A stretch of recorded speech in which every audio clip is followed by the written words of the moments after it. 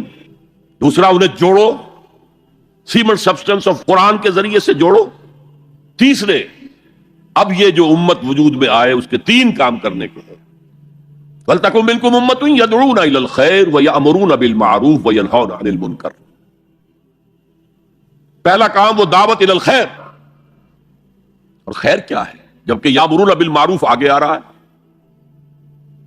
تو تکرار محض تو قرآن مجید کی شان نہیں ہو سکتی، کوئی نہ کوئی مفہوم اور مدلول کے اندر فرق ہے۔ دعوت الی الخیر، دعوت الی القرآن، خیر مطلق صرف قرآن۔ میں نے آپ کے سامنے سورہ یونس کی 2 آیتیں پڑھی تھی، یاد ہوں گی۔ یا ایھا الناس قد جاءتکم موعظۃ من ربکم وشفاء لما فی الصدور وہدی ورحمۃ للمؤمنین قل بفضل اللہ وبرحمتہ فبذلک فلیفرحوا ھو خیر مما یجمعون۔ یہ خیر ہے، دنیا کی تمام نعمتوں سے بڑھ کر قیمتی خیر۔ تو قرآن کی طرف بلاؤ۔ دیکھیے ایک بات، ایک نقطہ سمجھ لیجئے، جسے ہم نعمتیں سمجھتے ہیں ان میں سے کوئی شے نعمت نہیں ہے جب تک کہ نعمت ہدایت ساتھ نہ ہو۔ آپ کو اللہ نے دولت دی، نعمت نہیں ہے۔ اگر ہدایت نہیں ہے آپ کو عیاشی میں اور طرح طرح کی غلط حرکتوں کے اندر مبتلا کرے گی، اسراف اور تبذیر کے راستے دکھائے گی۔ تو یہ دولت نعمت تو نہ ہوئی، زحمت ہوئی، رحمت تو نہ ہوئی۔ اگر اللہ نے آپ کو صحت دی ہے اور ہدایت نہیں دی ہے، آپ غلط کاموں میں اپنی اس جسمانی قوت اور صلاحیت کو صرف کریں گے۔ صحت نعمت نہیں ہے اگر ہدایت نہ ہو، دولت نعمت نہیں ہے اگر ہدایت نہ ہو، اولاد نعمت نہیں ہے اگر ہدایت نہ ہو۔ اس کے لیے تو مسئول ہو جائیں گے آپ اللہ کے ہاں۔ آپ نے اپنی اولاد کو کیا تربیت دی تھی؟ نعمت ہدایت، ہدایت ہے وہ شے، اس کے ساتھ جڑ کر جو چیز آئے وہ نعمت ہے، اس کے بغیر کوئی نعمت نہیں۔ اور الہدا قرآن حکیم ہے، تو عظیم ترین نعمت قرآن ہے، خیر اعظم قرآن ہے۔ میں بھی آپ کو وہ حدیث سنا چکا ہوں، هو حبل اللہ المتین وهو الذکر الحکیم وهو الصراط المستقیم، جس کے آخری الفاظ جو ہیں وہ بہت ہی فصاحت اور بلاغت اور اس میں جو جوش اور جذبہ ہے۔ واقعتاً یہ حدیث جو ہے یہ اپنی فصاحت اور بلاغت کے اعتبار سے قرآن مجید کے بہت قریب پہنچ جاتی ہے۔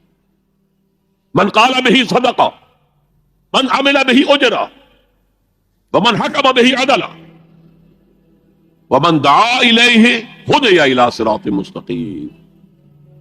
جو اس قرآن کی بنیاد پر کوئی بات کہے اس نے سچ کہا، جو اس قرآن کے پر عمل کرے اس کا اجر محفوظ ہے، جو اس قرآن کی روح سے کوئی فیصلہ کرے اس نے عدل کیا، اور جو اس قرآن کی طرف بلائے کسی اور کو ہدایت ہو نہ ہو اس کی ہدایت تو ہو گئی، انشورڈ۔ ومن دعا الیہ ہدی الی صراط مستقیم۔ اور اس میں جو پہلے آیت تھی نا اس میں بھی یہی ہے، ومن یعتصم باللہ فقد ہدی الی صراط مستقیم۔ آیت نمبر 101 جو ہے ہماری آج کی گفتگو 102، 103، 104 پر ہے، اس سے پہلی جو آیت ہے وَمَن يَعْتَصِم بِاللَّهِ فَقَدْ هُدِيَ إِلَىٰ صِرَاطٍ مُسْتَقِيمٍ۔ اور اللہ کے ساتھ جڑ جانے کا ذریعہ قرآن کے ساتھ جڑ جانا۔ پہلا کام ہو گیا دعوت الی القرآن، دوسرا کام امر بالمعروف نہی عن المنکر۔ یہ ہم کافی مرتبہ دیکھ چکے ہیں حضرت لقمان کی نصیحتوں میں بھی، یا بنی اقم الصلاۃ وامر بالمعروف وانہی عن المنکر واصبر علی ما اصابک ان ذلک من عزم الامور۔ اب یہاں پر بھی وہی آیا، نیکی کا حکم دے، بدی سے روکے۔ امر کا لفظ عربی زبان میں صرف حکم کے لیے نہیں آتا، مشورے کے لیے بھی آتا ہے۔ اطاعت لآرموری کے سر میں حبلی. ایک شاعر اپنی محبوبہ سے کہتا ہے کہ آخر تم نے اپنے انہی مشیروں کی بات مانی نا کہ جنہوں نے کہا تھا کہ مجھ سے اپنا تعلق منقطع کر لو.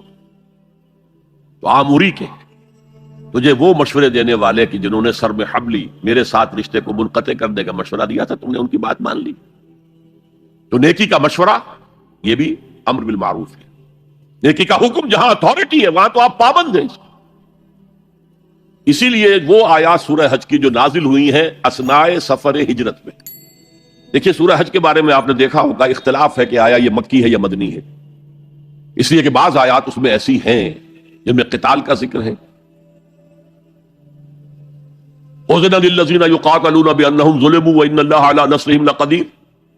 مکی دور میں تو ابھی قتال تھا ہی نہیں، قتال کی اجازت نہیں تھی. اسی طریقے سے اور بعض آیات. تو میرے نزدیک سورت بحیثیت مجموعی مکی ہے، اس کا پورا مزاج مکی صورتوں والا ہے، اس میں کوئی شک نہیں. البتہ کچھ آیات اس میں مدنی نہیں بلکہ اس اعتبار سے برزخی ہیں کہ حضور جب مکے سے تشریف لے جا رہے تھے مدینے کی طرف اس اثناء میں نازل ہوئی. انہی میں وہ آیت ہے الذین ان مکناہم فی الارض اقاموا الصلاۃ وآتوا الزکاۃ وامروا بالمعروف ونہوا عن المنکر. وہ لوگ کہ جنہیں اگر ہم زمین میں غلبہ عطا کر دیں، تمکن عطا کر دیں، طاقت دے دیں، تو وہ نماز قائم کریں گے، زکوٰۃ کا نظام قائم کریں گے، نیکیوں کا حکم دیں گے، بدیوں سے روکیں گے. اس لیے کہ تمکن فی الارض حاصل ہو چکا ہے، اب بدیوں سے جب بالجبر بھی روکا جا سکتا ہے، نیکی کا حکم دیا جا سکتا ہے. زکوٰۃ زبردستی لی جائے گی، دینا چاہو یا نہ دینا چاہو. انکار کرو گے تو تمہارے ساتھ قتال ہوگا. اس لیے کہ اب معاملہ جو ہے صرف واعظ و نصیحت کا نہیں ہے، اب تمکن ہے، غلبہ ہے، طاقت ہے، قوت ہے. تو جہاں جہاں جس درجے میں کسی کو بھی کوئی اختیار اور اقتدار ہو اس پر واجب ہے امر بالمعروف اور نہی عن المنکر. ہیڈ آف دی فیملی پر واجب ہے کہ اپنی فیملی کے اندر وہ یہ فریضہ سر انجام دے، نیکی کا حکم دے، بدی سے روکے. بدقسمتی سے ہمارے ہاں آج کل کچھ لوگوں نے ان دونوں کو علیحدہ علیحدہ کر دیا. نہیں یعنی منکر کرو گے، لوگوں کو روکو گے، ٹوکو گے، سودی کاروبار کرنے کے اوپر جو بھی وعیدیں آئی ہیں وہ اگر سناؤ گے لوگوں کو، وہ بھیڑ چھٹ جائے گی، لوگ سنیں گے نہیں، چلے جائیں گے. میرے ساتھ یہ واقعہ ہوا ہے پاکستان میں. میری انجمن کے مؤسسین میں سے ایک صاحب تھے، ہیں ابھی زندہ ہیں. انہوں نے مجھ سے آ کر ایک دفعہ کہا کہ ڈاکٹر صاحب ہمارے لیے تو سود کو چھوڑنا ممکن نہیں ہے، ہمارا کاروبار ایسا ہے کہ بینک سے معاملہ کیے بغیر ہم نہیں چل سکتے. اور آپ ہمیں دوسرے تیسرے جمعے میں وہ حدیثیں سنا دیتے ہیں کہ الربا 70 حوبا کہ ہر رجل امہ. سود کے جرم کے گناہ کے 70 حصے ہیں، کچھ بڑے ہیں کچھ چھوٹے ہیں. سب سے چھوٹا اس کے مساوی ہے کہ تم کوئی شخص اپنی ماں کے ساتھ زنا کرے. یہ حدیث تو ہم سے نہیں سنی جاتی. ہم سود تو نہیں چھوڑ سکتے، آپ کا جمعہ تو چھوڑ سکتے ہیں نا. وہ میرے ہاں جمعہ پڑھنا چھوڑ دیں. اب یہ صورتحال ہے کہ کچھ لوگ اسی خوف سے کہ لوگ بھاگ جائیں گے، دیکھنا ان بستیوں کو تم کے ویرا ہو گئی، یہ جو بھیڑ جمع ہے یہ تو پھر ادھر ادھر منتشر ہو جائیں گے، لہٰذا یہ باتیں نہ کرو. بس بھلی باتیں، بھلائی، اچھا. جب نیکی بڑھے گی بدی خود بخود ختم ہو جائے گی. اگر ایسا تھا تو قرآن مجید کو یہ دونوں اصطلاحات لانے کی کیا ضرورت تھی؟ قرآن مجید میں 9 مقامات پر یہ دونوں اس طرح ساتھ ساتھ آئے ہیں جیسے ایک گاڑی کے 2 پہیے ہوتے ہیں. امر بالمعروف نہی عن المنکر، امر بالمعروف نہی عن المنکر. خود حضور کے لیے سورہ اعراف میں آیا یامرہم بالمعروف وینہاہم عن المنکر. وہ تو ہم پڑھ ہی چکے ہیں سورہ لقمان کا دوسرا رکوع. یا بنی اقم الصلاۃ وامر بالمعروف ونہی عن المنکر. اچھا نیکی کی اگر آپ مشورہ کریں، واز کہیں تو کوئی آپ کو کچھ نہیں کہے گا، بلکہ آپ کے گلے میں ہار ڈالیں گے، کچھ نذرانہ پیش کریں گے. زیادہ سے زیادہ آپ نے کچھ کہہ دیا تو گردن جھکا لیں گے.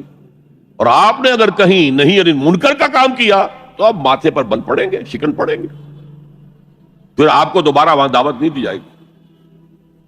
اور وائس کم ہے،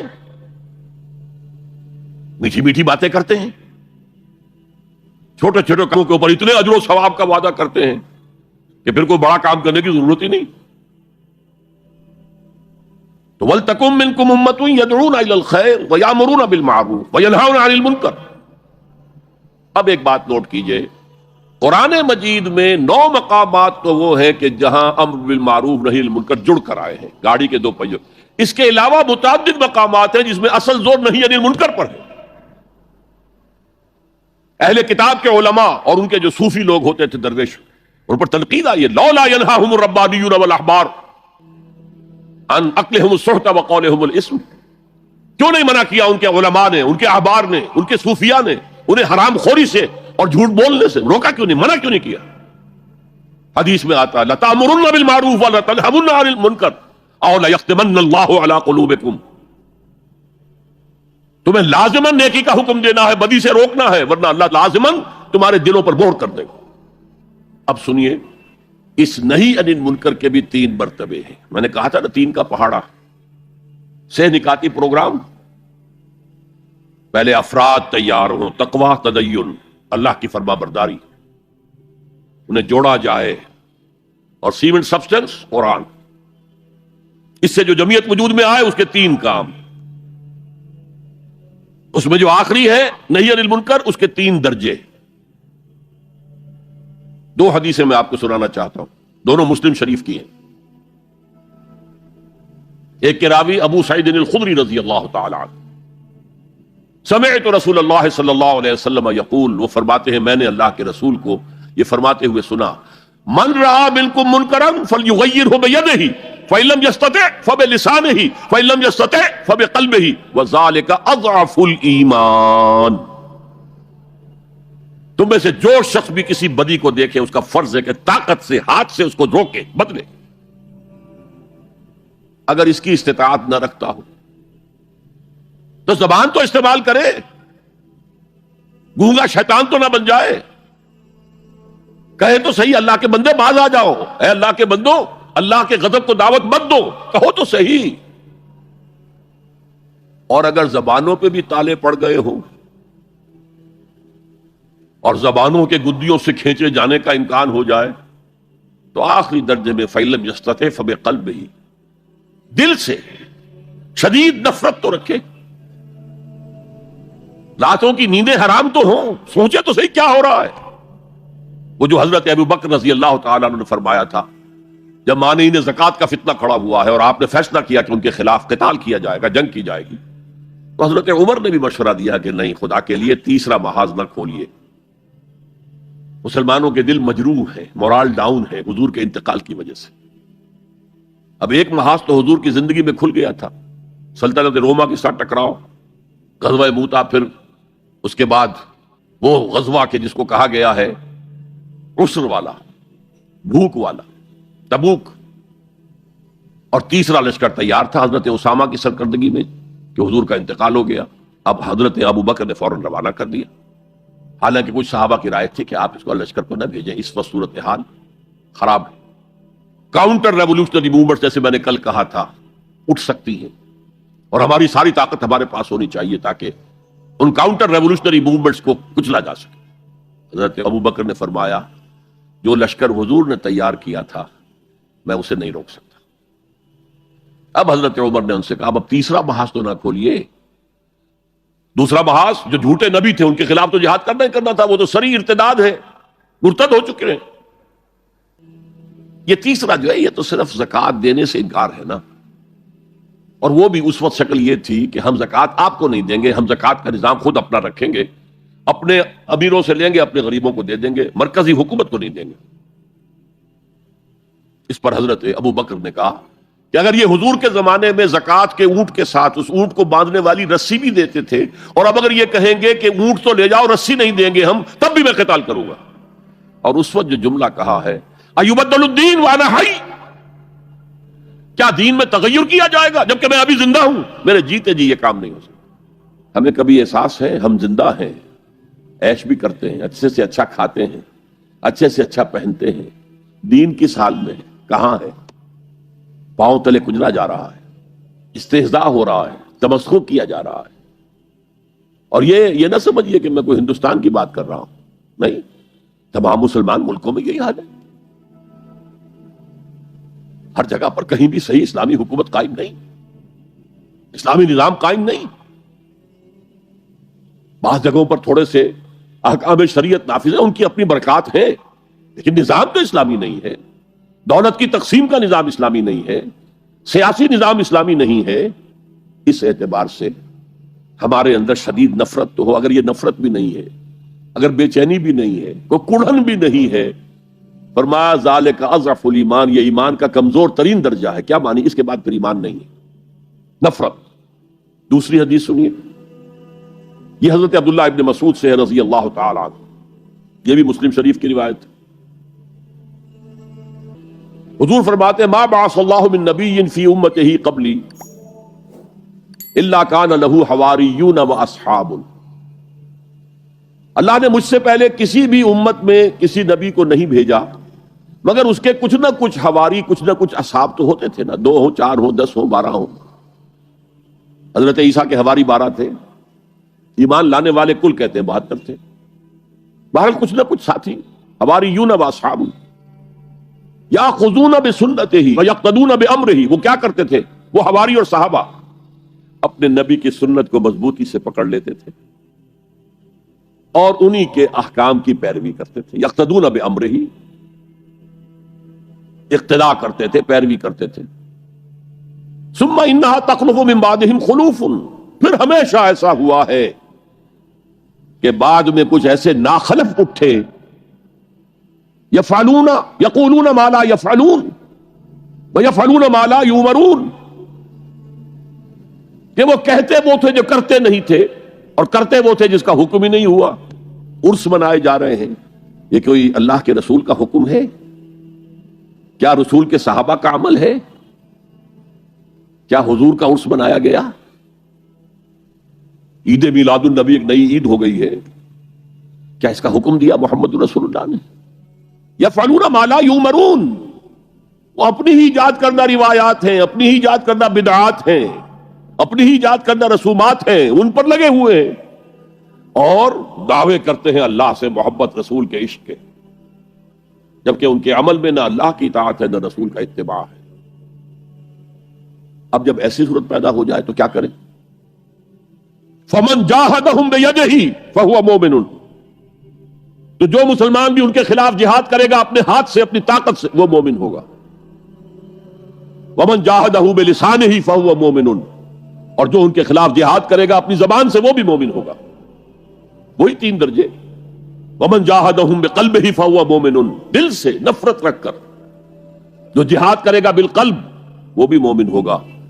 فما وراء ذلک من الایمان حبۃ خردل، اس کے بعد تو ایمان رائی کے دانے کے برابر بھی نہیں ہے. اب یہ دونوں حدیثیں نہی عن المنکر پر ہیں کہ نہیں، جس کو ہم رائٹ آف کر رہے ہیں؟ میں نے بتایا آپ کو 9 جگہ قرآن میں دونوں چیزیں ساتھ ساتھ. اضافی طور پر آیا ہے تو نہی عن المنکر پر زور آیا ہے. اب اس آیت کو مکمل کریں. وَلْتَكُن مِّنكُمْ أُمَّةٌ يَدْعُونَ إِلَى الْخَيْرِ، دعوت إِلَى القرآن، وَيَأْمُرُونَ بِالْمَعْرُوفِ وَيَنْهَوْنَ عَنِ الْمُنكَرِ وَأُولَٰئِكَ هُمُ الْمُفْلِحُونَ. اور یہی صرف یہی لوگ ہوں گے فلاح پانے والے. یہ جو اسلوب حصر کئی دفعہ سمجھا چکا ہوں کہ ایک تو آپ یہ کہیں 8-10 آدمی بیٹھے ہیں، زید عالم ہے تو اس سے دوسروں کے عالم ہونے کی نفی نہیں ہوتی، دوسرے بھی ہو سکتے ہیں. اور کہیں زید ہی عالم ہے تو بقیہ سے نفی ہو گئی، اب صرف زید عالم ہے باقی عالم نہیں. اس کو کہتے ہیں حصر، محصور کر لینا، کسی چیز کو کا احاطہ کر لینا. اولئک ھم فلاح پانے والے صرف یہ ہیں. وہ سوئی ہوئی امت جسے اپنی ذمہ داری کا احساس ہی نہیں، جسے یاد ہی نہیں، جو بھول گئی، جس کا حال یہ ہے کہ وائے ناکامی متاع کارواں جاتا رہا، کارواں کے دل سے احساس زیاں جاتا رہا. اور وہ امت پوری طرح مطمئن ہے ہمارے لیے تو شفاعت ہو ہی جانی ہے. سیغفر لنا، ہمیں تو بخش ہی دیا جائے گا. لن تمسنا النار الا ایاما معدودات، ہمیں تو آگ چھو ہی نہیں سکتی مگر صرف گنتی کے چند دن. تلک امانیہم، یہ ان کے من گھڑت خیالات ہیں. امانی کہیں گے وشفل تھنکنگ، یہ ان کی وشفل تھنکنگ کے سوا کچھ نہیں. فلاح پانے والے صرف یہی ہوں گے جو اس سے نکاتی پروگرام پر عمل پیرا ہوں، اور وہ ایک امت ودن امہ بنیں گے. صرف اس احتیاط کے ساتھ کہ وَمَنْ أَحْسَنُ قَوْلًا مِّمَّنْ دَعَا إِلَى اللَّهِ وَعَمِلَ صَالِحًا وَقَالَ إِنَّنِي مِنَ الْمُسْلِمِينَ، میں بھی مسلمانوں میں سے ہوں، ایک مسلمان میں بھی ہوں، اس سے زیادہ میں اپنے آپ کو کچھ نہیں سمجھتا۔ وہ کسی غرور کے اندر، غرور علم، غرور تقوی، کہیں اس کے اندر مبتلا نہ ہو جائے۔ وہ سارا جیسے کہ بڑی سے بڑی رقم زیرو سے ضرب کھا کر زیرو ہو جاتی ہے، اگر کہیں غرور پیدا ہو گیا تو آپ کا سارا کیا کرا زیرو سے ضرب کھا کر زیرو ہو جائے۔ ہم نے جہاد کے مراحل پڑھے، پہلی منزل اس کی 3 سب لیولز، دوسری منزل اس کے 3 سب لیولز، تیسری منزل اس کے 3 سب لیولز، وہی 3 کا پہاڑا وہاں بھی ہے، 3 into 3 9۔ 9 سٹوری پر جا کر جہاد قتال بنا ہے حضور کی سیرت میں مطہرہ میں، آپ کی زندگی میں، حیات طیبہ۔ اچھا، یہ جو آیات ہیں یہ سورہ آل عمران کے وسط میں سے ہم نے پڑھی، ان کے بالکل ہم پلہ جو آیات سورہ بقرہ میں آتی ہیں وہ کیا ہیں؟ یا ایھا الذین آمنوا استعینوا بالصبر والصلاۃ ان اللہ مع الصابرین ولا تقولوا لمن يقتل في سبيل الله اموات بل احياء ولكن لا تشعرون ولنبلونكم بشيء من الخوف والجوع ونقص من الاموال والانفس والثمرات وبشر الصابرين الذين اذا اصابتهم مصيبة قالوا انا لله وانا اليه راجعون اولئک علیہم صلوات من ربہم واولئک هم المہتدون، وہ محتدون جس کو لفظ ہم نے پڑھا ہے لعلکم تہتدون۔ اس نہی عن المنکر کی سب سے اونچی منزل کیا ہے؟ تواصی بالحق کی سب سے اونچی منزل کون سی ہے؟ تواصی بالحق یہ بھی ہے کہ کوئی بچے گلی میں کھیل رہے ہیں، آپ ان سے کہیں بیٹے یہ کھیلنے کی جگہ نہیں ہے، تم کرکٹ کھیل رہے ہو، تمہاری بال سے کسی کی گاڑی کا شیشہ ٹوٹے گا، کچھ اور ہو جائے گا، جاؤ میدان میں جا کر کھیل، یہ بھی تواصی بالحق ہے۔ کسی شخص کے ذمے کسی کوئی رقم ہے وہ نہیں دے رہا ہے، اس سے جا کر کہنا بھلے آدمی اس کی رقم ادا کرو۔ اور اس کا ایک بڑا عجیب واقعہ ہے جو سیرت میں آتا ہے کہ قریش کے کچھ لوگ بیٹھے ہوئے تھے، تو ایک شخص باہر کا کوئی آیا اور بڑی دہائی دیتا ہوا، فریاد کرتا ہوا، لوگوں نے کہا کیا معاملہ ہے؟ کہ ابو جہل کے ذمے میری اتنی رقم ہے وہ دیتا نہیں ہے، مجھے کوئی دلوا دے۔ لوگوں نے کہا اچھا آج موقع ملا، ذرا تماشا دیکھیں۔ حضور اس وقت کہیں حرم کے کسی کونے میں نماز پڑھ رہے تھے، کہ جاؤ جاؤ وہ شخص جو ہے نا وہ کر سکتا ہے، ہم نہیں کر سکتے، اس سے بات کرو۔ وہ آیا، اس نے حضور نے کہا اچھا چلو۔ گھر پر جا کر کہا، دستک دی، ابو جہل نکلا، اس کو اس کا حق ادا کرو۔ بے چون و چرا گھر میں گیا اور لا کر اس کی رقم اس کے حوالے۔ یہ روب حق ہے، حق کا روب۔ لیکن آج کل آپ یہ کام کر کے دیکھیں تو چھوٹا تواصی بالحق یہ ہے، بڑا تواصی بالحق سب سے بڑا، یہ کائنات اللہ کی ہے، یہ زمین اس کی ہے، اس کا حکم چلنا چاہیے۔ ان الارض للہ ان الحکم الا للہ لا یشرک فی حکمہ احدا۔ اللہ اپنے حکم کے اختیار میں کسی کو شریک کرنے کو تیار نہیں، نہ کسی فرعون کو، نہ کسی نمرود کو، نہ کسی قوم کو، نہ عوام کو، نہ پوری نوع انسانی کو، کسی کو شریک کرنے کو تیار نہیں۔ اب اس تواصی بالحق کے لیے کھڑا ہونا گویا کہ ہر نظام باطل کو چیلنج کرنے کے مترادف ہے۔ اسی طرح میں نے عرض کیا تھا کہ انکر المنکرات، یہ انکر کا لفظ آ گیا تھا نا، ان انکر الاصوات لصوت الحمیر، تمام آوازوں میں سب سے زیادہ ناپسندیدہ آواز، انسان کی طبیعت پر بڑی ناگوار گزرنے والی آواز جو ہے وہ گدھے کی آواز ہے۔ تو انکر المنکرات کیا ہے؟ غیر اللہ کی حکومت انکر المنکرات ہے۔ اس کے خلاف جد و جہد ہاتھ سے کرو، زبان سے کرو، دل سے کرو، کم سے کم یہ ہے، ورنہ ایمان کا کوئی شائبہ موجود نہیں۔ لیس وراء ذلک حبۃ خردل من الایمان۔ اس لیول کے لیے پھر لازمی ضرورت ہے ایک جماعت، ڈسپلن جماعت۔ دیکھیے وہ جو 3 لیول ہم نے پڑھے تھے، پہلے لیول پر کوئی اجتماعیت ضروری نہیں ہے، اپنے نفس کے خلاف آپ خود ہی جنگ کر سکتے ہیں۔ میں آپ کے نفس سے کشتی نہیں لڑ سکتا، آپ میرے نفس کو زیر نہیں کر سکتے، وہ خالص انفرادی معاملہ ہے۔ اگرچہ کونوا مع الصادقین، اگر کچھ ایسے لوگوں کو ساتھ رہیں گے تو آسانی ہو جائے گی۔